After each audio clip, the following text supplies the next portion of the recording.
ശ്രീനാരായണ ഗുരുദേവന്റെ ആശയങ്ങളും ആദർശങ്ങളും പുതുതലമുറയ്ക്ക് പകർന്നു നൽകേണ്ടത് അനിവാര്യമാണെന്ന് അടൂർ പ്രകാശ് എം പി.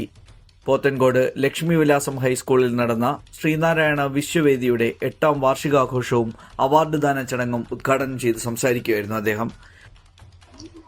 ശ്രീനാരായണ വിശ്വവേദിയുടെ നേതൃത്വത്തിൽ 8ാമത് വാർഷികവും അവാർഡ് ദാനവും നിറവേറ്റപ്പെടുന്ന ഈ ചടങ്ങിൽ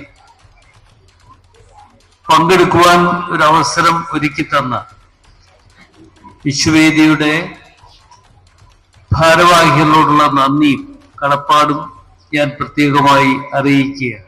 ജാതിയുടെയും മതത്തിന്റെയും വേർതിരിവുകളില്ലാതെ മാനവിക മൂല്യങ്ങൾ ഉയർത്തിപ്പിടിക്കുന്ന സമൂഹത്തെ വാർത്തെടുക്കാൻ വിദ്യാഭ്യാസത്തിന് നിർണായക പങ്കുണ്ടെന്ന് എം പി വ്യക്തമാക്കി. ശ്രീനാരായണ വേദിയെ സംബന്ധിച്ചിടത്തോളം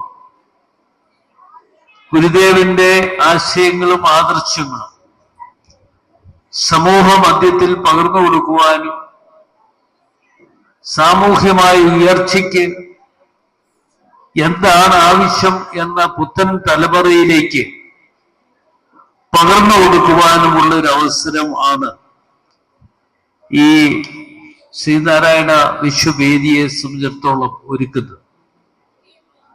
വിദ്യ കൊണ്ട് പ്രബുദ്ധരാവുക എന്ന ശ്രീനാരായണ ഗുരുദേവന്റെ സന്ദേശം ഇന്നും അതേ പ്രസക്തിയോടെ നിലനിൽക്കുന്നുവെന്നും വിദ്യാഭ്യാസത്തിലൂടെയാണ് സമൂഹത്തിൽ പിടിച്ചു നിൽക്കാൻ കഴിയുകയെന്നും അദ്ദേഹം ഓർമ്മിപ്പിച്ചു.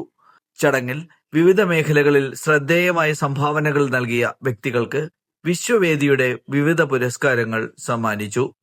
പോത്തൻകോട് ഗ്രാമപഞ്ചായത്തിലെ ജനപ്രതിനിധികളെയും ചടങ്ങിൽ ആദരിച്ചു. News desk, news Kerala online 24/7.